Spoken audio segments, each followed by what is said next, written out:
বিশ্বনবী সাহাবাদের নিয়ে দাঁড়ালেন, লম্বা লম্বা কাতার হলো।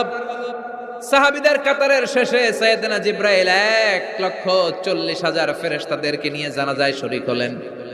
বিশ্বনবী 4 তাকবীর দিয়ে জানাজা পড়লেন, আল্লাহু আকবার, আল্লাহু আকবার, আল্লাহু আকবার, আল্লাহু আকবার। 4টা তাকবীরের মধ্য দিয়ে জানাজা শেষ করলেন।